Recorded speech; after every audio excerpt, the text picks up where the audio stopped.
Hi, this is the 21 questions interview, and I want to introduce my brother Chris.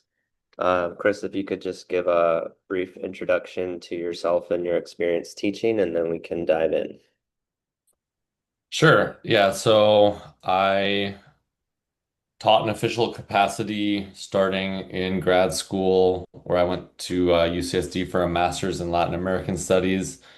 I taught in the writing department, and then I also taught in the linguistics department as a TA. During that time, I also was a substitute teacher in the private sector in San Diego. And then once I graduated, I taught middle school and high school Spanish in Carlsbad at a private school for 4 years. So total, I've had about 6 years of teaching experience. Nice. Now that we have that out of the way, we'll dive into the questions. So there's 20 questions. If something doesn't apply, just let me know and we can skip to the next one. Sure. So the first one is about conflict resolution. So conflict resolution is a key aspect of educating. How do you resolve problems in the classroom, and how do you pass on those skills of conflict resolution to your students? So in my experience, we didn't really have a lot of conflict. Um, the school that I taught at was a very well, I mean, it was a private school in Carlsbad, and there just weren't a lot of there wasn't a lot of conflict that happened within the classroom, physical or verbal or emotional. We had some instances where I had to kind of, you know, tell a student that what they said was insensitive or kind of stop the class. So to answer your question, I think that modeling is really important as a teacher. If you let certain behaviors slide and let students treat each other poorly, then you're sending an implicit message that that behavior is not only okay, but it will be tolerated and it is okay. So it's important to kind of make sure that as the teacher and in terms of your classroom management, that you're making sure that to pick up on dynamics in the classroom to avoid conflict to begin with. And then once conflict arises, there's a few different ways that I handle that thinking back is, ask the student to apologize potentially if it hasn't escalated too far. I would take a student out of the classroom if necessary and just kind of remind him that or her that that we have standards. And then, you just kind of go up the chain. Eventually, if that doesn't work, you warn a student, have them, leave the classroom, time out, then eventually I would send them to the dean or the principals, and then we'd have a conversation. So that's I think a pretty good answer of how I would handle conflict. Does that cover all the elements of the question? Yeah, it sounds like you didn't really have to deal with it too much, if at all, in your experience, but you made a really good Yeah. case for what you would do if you had to. Well, there weren't any like serious, I mean, there's elements of, yeah, few and far between of disrespectful behavior, but nothing that kind of, it wasn't very frequent and it wasn't overwhelming or that challenging either. And we had a lot of resources to help us manage that as well. So yeah. Great. Next, was there a specific instance or time when you felt that being an educator was a calling of yours?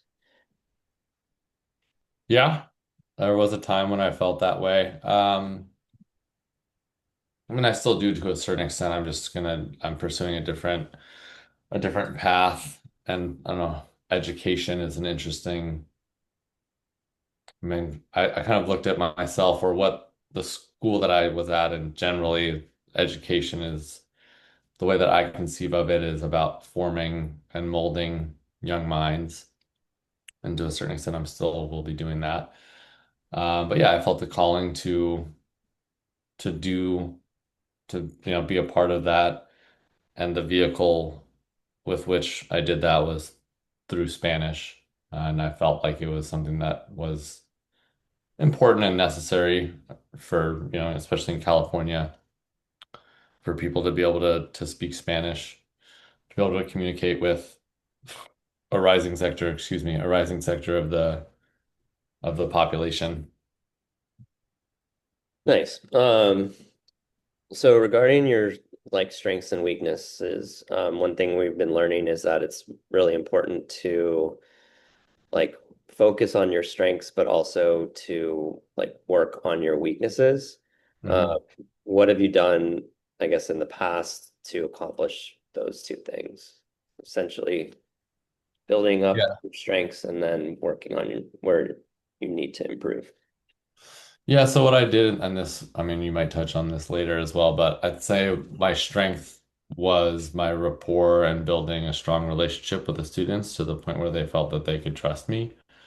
And that's huge, having that buy-in. Obviously, boundaries are important, and you're not the student's friend, but having, a cordial and respectful relationship I've is important for the learning process. So that was a strength of mine. Um, One of my weaknesses that I had to work on was how to balance, and I remember my supervisor talked to me about this, that after some student surveys, like my personality, while like I had 90% of the students were on board, there were about 10% that I had kind of lost, for lack of a better way of saying that. And so I'd say the weakness there was that I needed to work on was to make sure that I was engaging with all of the students. Now that I think is I think it's a conundrum. I don't think that you're gonna be able to reach all of your students. I think that you have to have a certain, like a baseline of, you know, of respect, and your personality is not gonna vibe with all of your students. Um, Yeah, makes and sense. that's something that we discussed with my supervisor. Another weakness that I had to work on is just kind of dealing with, paperwork, assessments, writing comments for student parent teacher conferences, like that sort of thing that I felt was, Sort of like the bureaucracy. yeah, the bureaucratic elements of it, I was not nearly as much of a fan of. And yeah, that was certainly a weakness of mine. Great. Moving along here to learning plans. So how are you able to create a solid learning plan while also addressing the unique differences of each student and their particular needs? Yeah, so what I did was I had a variety of different types of activities and tried to implement a lot of active learning, think, pair, shares, breakout groups, different styles of activities. I try to keep kind of lecturing at like not at a minimum, but just be respectful of or knowledgeable about pedagogy and how students learn. Um, and this is another catch 22 in education. There's a lot of different learning styles. The classroom is set up for a few specific ones. So you have, I guess, more visual, more auditory learners, and they're going to thrive. And you have kids who are, say, more experiential learners. I can't remember all of them, but some kids that learn better, say, in nature. And how are you going to do that in a classroom? So there's certain limitations, but I think that kind of making sure that I had a variety of approaches to kind of maybe hit three or four of the different learning styles I don't think that it's possible to hit all of them, but do the best we can. Indeed. Okay, so next, like regarding community, how important is it to you, that you were involved in the school's community outside of the classroom? Um, Not terribly. I mean, I coached basketball at the school, tried to be somewhat involved, but and the school that I taught at that had a lot of things that they expected and wanted us to be a part of, like service learning, just essentially boiled down to community service, but that was part of the curriculum. Um, Advisory, so I was, I led advisory as well. That's not really extracurricular. What's That's a tough, appropriate? that's a tough one. So to me, how important is it? I think it's important as teachers that you protect your time and set healthy boundaries. So the education profession and helping professions in general, they kind of have this unspoken, there's this ethos of you're doing this because you want to help and you want to educate the youth. You want to make a difference in people's lives. And then all of a sudden you're working, 40, 50, 60, no, more than that hours a week if you go to all these extracurricular and after school events. So you have to have a balance between, okay, your own life. You have to go home and lesson plan at the end of the day. You have to grade, and then on top of that, you're expected to go potentially to a community event. That's in my mind. I mean, everybody has to figure out where they want to set their boundaries, but how important is it? Hmm. I It could be important. The extent to how important it is for each individual teacher, I think they have to decide for themselves what feels valuable and what feels meaningful for them. Yeah. There. Um, were your learning objectives set in stone, or were they flexible to fit the different learning styles and needs of your students? We had learning objectives. So the way that it worked at the school that I taught at, we had co-teachers. So we had different teachers who were teaching the same section. So for instance, I had Spanish 2 advanced, and we had certain benchmarks and metrics that or we needed to teach and make sure that the learning objectives were met in order for then the students to go through our track and be able to go to Spanish 3 the next year and then AP. So it was important that we followed the curriculum and made sure that the students were meeting their learning objectives so that they could succeed along at the next in the next course the next year. So yes, it was important. Could you repeat the question? Did I Basically talking about were your objectives set in stone, or were they flexible to fit the different learning styles and needs of the students? So I guess, So they were pretty rigid, and then we had some flexibility within that as to like day-to-day lesson plans and how we wanted to reach those objectives, but they were pretty set. got it. And how did we adjust our style to meet the students' needs? Yeah, just I what mean, I it's said. just set in stone or flexible. So it sounds like mostly rigid, but with some leeway. Yeah, mostly rigid. I mean, the learning objectives were set. How we reached those objectives was up to us. Right. Yeah. All right, this is a pretty brief one. Is it important to be well versed in different technologies when it comes to analyzing the data collected from your students' assessments?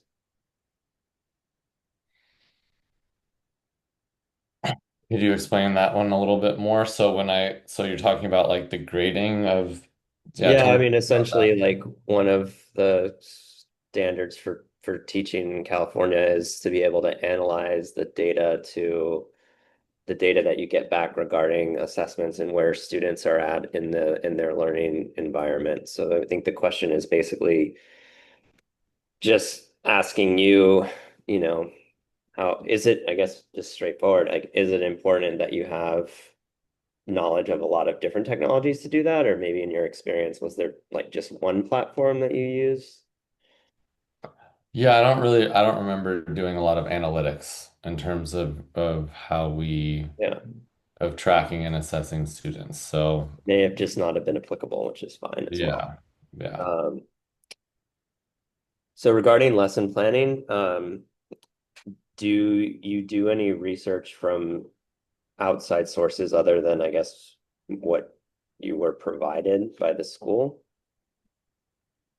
I mean, I tapped on or tapped into the courses in pedagogy that I took in order to develop,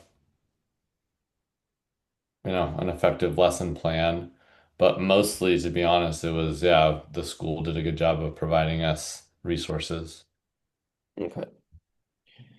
Um, so motivating students, motivating them to reach their goals, is obviously very important when it comes to teaching. Um, However, like this question is a little bit more about your personal goals and your personal growth. Did you set any goals? I mean, you don't need to go into too many specifics, but did you set any goals around professional growth for yourself? Mm, not really. I didn't really conceive of it that way. I was trying to connect with the students and I guess become a better teacher, but I didn't really have smart goals per se. Like I didn't have like a definable metric of how I was doing professional development. Okay. Um, so moving on to the next question. Obviously, students are the main focus of, being an educator, but how important would you say that it is to work alongside, families and parents to support the growth of their their children? Yeah, I mean it's huge. I had a lot of meetings and calls with parents of children and students who weren't doing well in my class, and that was like having their support, learning about their learning style, um, learning about the students' learning style from the parents and figuring out like what we could do in terms of support, whether it be meeting after school for tutoring sessions. That was yeah, it's crucial. And I mean when you have the parent buy-in, that's very helpful. But yeah, supporting from different angles is huge. Great. So just a heads up, I think this is going to cut us off at 40 minutes, and we're at 18 right now, and we are um, just at the halfway point, so we're doing good on time. Um, Next one, how do you connect your lessons with real life examples, and can you give an example of a time that you did that? Like, so generally, how do you try to do it, and what's one example? Yeah, so I taught through culture, music, films, literature. So for instance, during Cinco de Mayo, I would have a lesson plan and ask the kids why we celebrate Cinco de Mayo if it's linked to Mexican Independence Day, which it is not. I lived in Chile for 3 years, so I did a lesson plan when coinciding with the date of the Fiestas Patrias for Chile and try to connect kind of the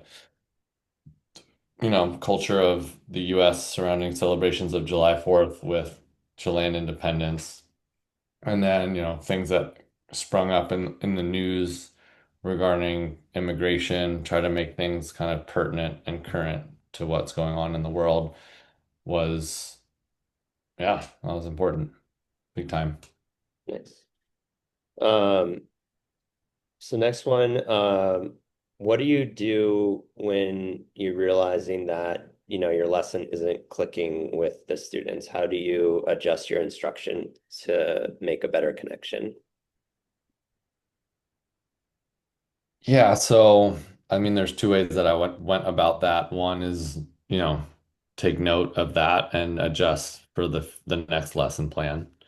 So if I had one prep and three sections, and during the day I have the first one fell flat, I would adjust for the following ones. You could potentially do it in real time and just, switch gears if you have another activity that you can clearly like switch to.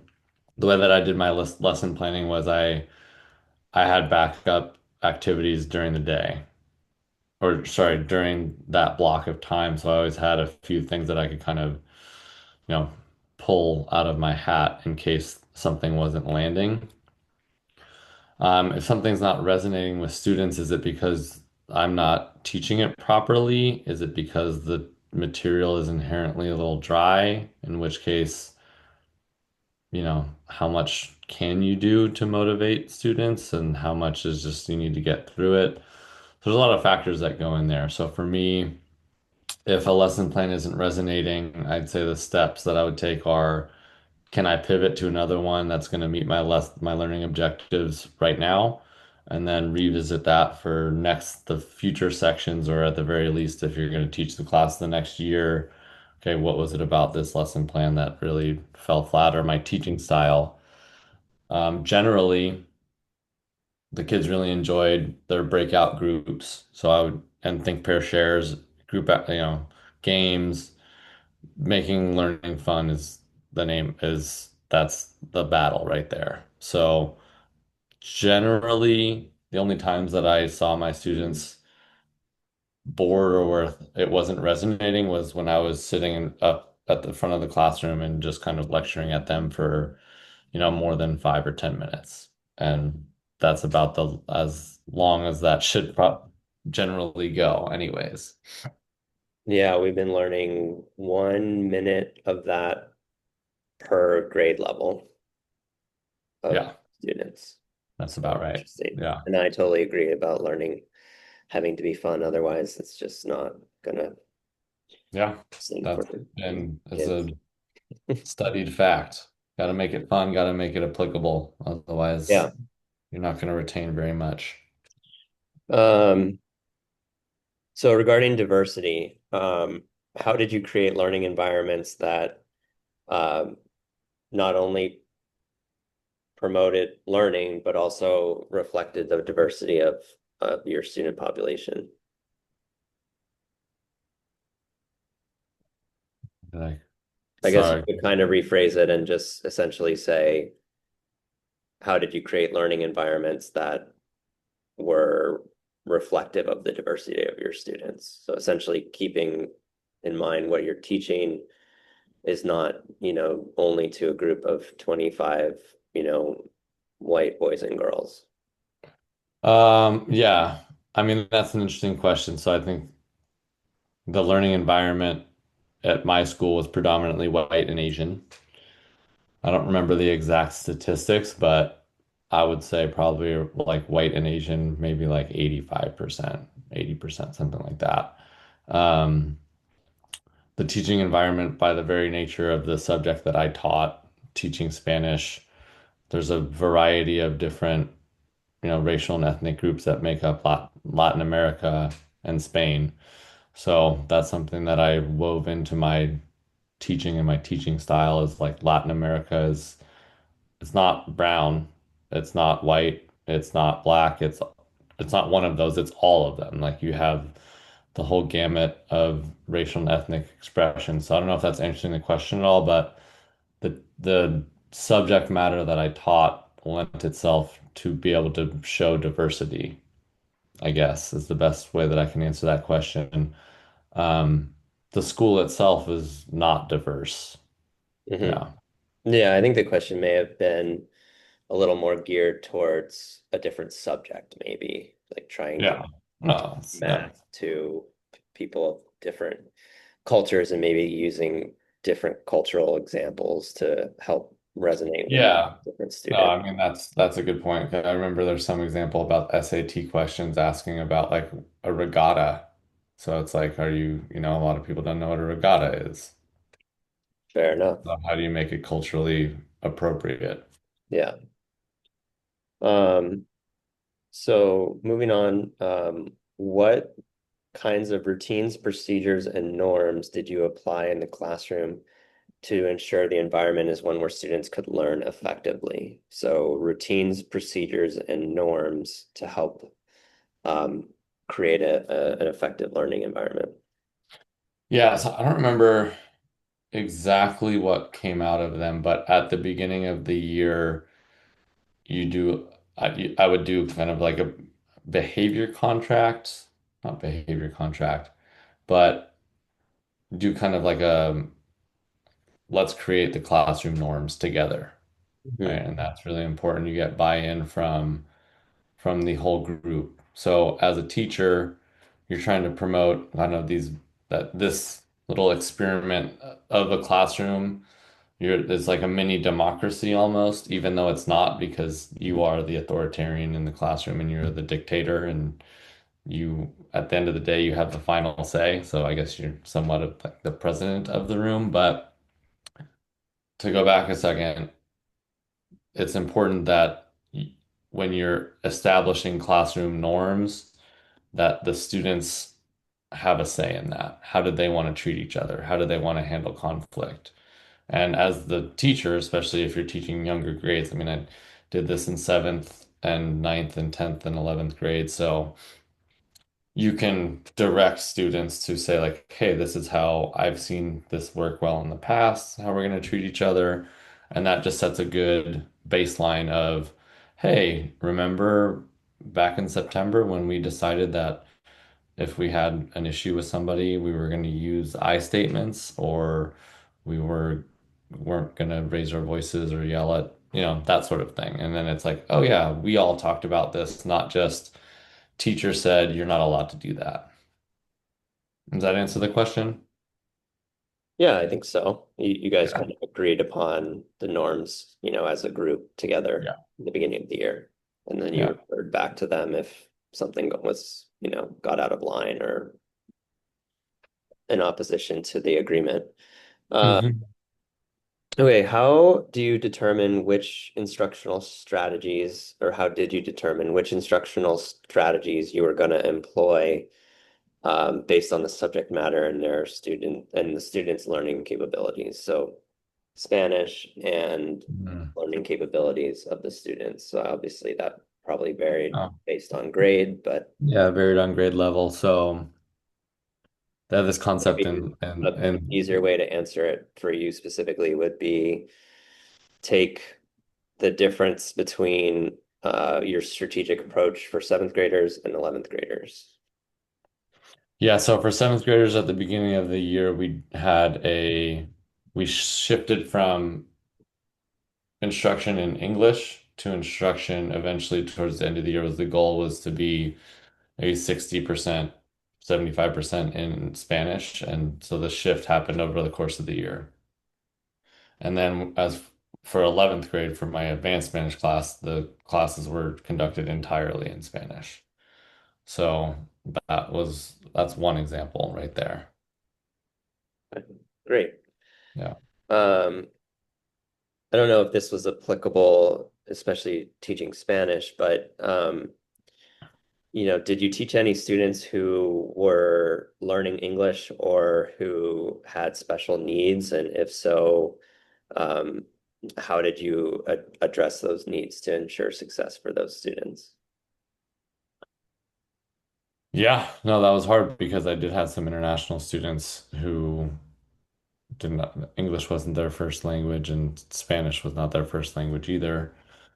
So that was, I mean, yeah, it's hard to just like the teaching wasn't done in English. So yeah, that's a tough one to answer from that, for my specific case, because the learning objectives were to be met in another language, not in English. And that was so they were almost on the similar footing because they're Yeah, learning second language.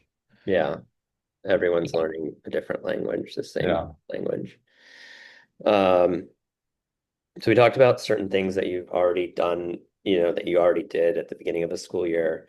Um, this is specifically surrounding the curriculum. So you're given a curriculum at the beginning of the year of the things that you need to accomplish with the students. Um, can you describe, uh, briefly how you organized that material, so that, excuse me, to ensure, you know, to to get the best level of success out of the students? Yeah, so breaking down and working backwards, if the learning objective is at the end of the year, well, the way that Spanish teaching works is there's certain elements of grammar that made up our curriculum and were the benchmarks in order to move a student on to the next year, right? So it was very clear that I needed to cover, say, for instance, in introductory Spanish, the AR, ER, and IR verbs, and then I need to do irregulars, and then we need to do this, the past tense, adjectives, agreement between adjectives and nouns, and so there's all the like, there's a very clearly delineated kind of list of subject matter that we needed to cover. So I'm going to spend this week covering, or this class covering this topic, then this topic, this topic, this topic, have it all basically scheduled out on a calendar. They're going to study this. It's going to culminate in a quiz. That week is going to culminate in a quiz, which will then culminate in a test to make sure that we're assessing for that knowledge. And that was how I constructed that. Yeah. Great. Thank you. Um, so, the beginning of school year starts, let's say with the seventh graders, class population that you don't know them yet, right? This is your first exposure to them. What kind of things did you do to get to better know them? And once you learned more about them, how did you use that knowledge to engage them? Hmm. I mean, we did icebreaker activities for not only me, but the students as well. I introduced myself and shared kind of my history at the beginning of the first day of class so that they had a sense of, who I was and where I was coming from. So they got to know me and how did I get to know them and how did me getting to know them help me engage them? Um, you get to know the different personalities of the students and can, joke around with them or ask them about their personal life or, students go on whatever trips or to whatever is happening in their life and commenting on that. How is that going to engage them with the material? It engages them emotionally and it fosters a sense of trust, which is important. So, yeah, I don't know if that answers the question, but Yeah, I think so. you engage them by taking an interest in who they are as people and as human beings, and that translates to them caring more about being in your class just because you have that connection with they have that connection with the teacher, and naturally they just, want to succeed more than they otherwise would if they feel like the teacher has zero connection or zero desire or care or they don't matter. Yeah. Right. Yeah, it makes perfect sense. Yeah. Um, so given that every, student's different, how do you ensure that all students are treated the same from, like being treated fairly and respectfully and given their differences? So being treated fairly and respectfully is much different than being treated the same. I think that is a misconception. This kind of idea of objectivity or that you're not going to have favorites or biases. You can try to become aware as to the extent possible of those biases that you have, but there's going to be certain students that you like more than others. That just is not, and if you don't acknowledge that, then that's a problem in and of itself. Um, to ensure fairness and respect, there's controls in place like rubrics. Um, but even within a rubric, if you don't like a kid, and then you're gonna find ways to skirt the rubric. So I think that idea of, you know, how do you treat everybody the same is just inherently flawed. You're never going to treat everybody the same. How do you make sure? So I think the important part of that question is how do you make sure to treat everybody fairly and respectfully. How do you treat everybody fairly and respectfully? Well, I don't know, it's kind of a circular logic or answer to me is treat everybody respectfully. And if you ha have standards in terms of grades, attendance, tardiness policy, apply that equally for every student. Yeah. And then to the extent possible, make sure that you're aware of biases that you have and don't let that seep into your either into your assessment or your grading, and make sure that once you become aware of which students you like more and which students you dislike naturally, because that'll happen, that you're not giving more attention to the student who is, who you that you're not playing to your fit to the favorites as much as possible. So I think that that's a really important question, like being aware of your tendencies and your personality and the students whose personalities mesh with yours, that you'll unconsciously give more attention to that student. And it's well documented that if you give more attention to certain students, they're going to succeed, they're going to have better outcomes. Um, Yeah, no, I wrote that question and I made it a yeah, two-parter, and I think that you pointed yeah. out a flaw in it, that it basically just should have been boiled down to I don't think it's a flaw in the everyone question. treated fairly and respectfully, and how do you? Yeah, I don't think it's a flaw in the question so much as because that's something that I was taught to as a teacher to try to make sure that you're treating everybody the same, and that should be the goal in an ideal world, but that's just not how things work. But fairly and respectfully, but then that's the nuance, right? If fairness in a classroom ideally means that everyone is had equal opportunity, right? And so the teacher has a lot of power in that position to give certain students more attention and reinforce more positively than others. So that's important. Like you're gonna being aware of who you gravitate towards more than others and who needs more support, who needs less support. And then, I mean that question is a major Pandora's box. Right. Um, and yeah, I could spend a lot of time answering that question, but Well, yeah. we only have about 2 minutes left, Yeah. so we get to the last question here and then wrap up. So in order for students to be successful, they have to feel safe. And Mhm. safety in the classroom can come in the form of physical safety, intellectual safety, and emotional safety. How would you say that the learning environment that you created met those standards? Physical, emotional, and what was the last one? Intellectual. Okay, so I'll cover intellectual first. Well, I think intellectual and emotional are pretty easy. Um, you don't belittle students. Don't tell them that, for instance, that wasn't a step. Don't say things like, I remember we had a middle school, I loved him and we had a good rapport, but he said that, there are no stupid questions, only stupid people who ask them, which was funny. Mr. Luna? No, that was Mr. Doble. Uh, Um, I didn't have him, I don't think. yeah.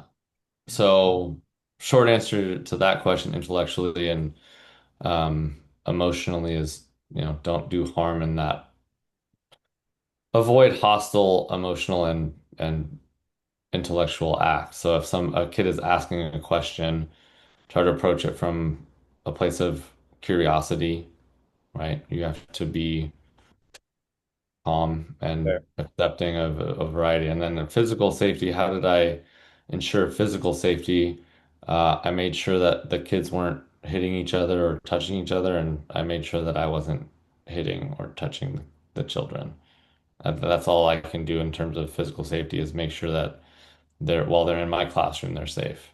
Yeah. Okay, great. Well, unfortunately, we have 4 seconds to wrap this up. So thanks for your Okay. time. Take care. Alrighty. Bye-bye. Less than a minute. Let's see. Is it still going? I don't know. If it doesn't cut off, I did have one final kind of question for you. You mentioned you're moving on to your next career. Obviously, I know what that is. Dr. Posey takes a lot of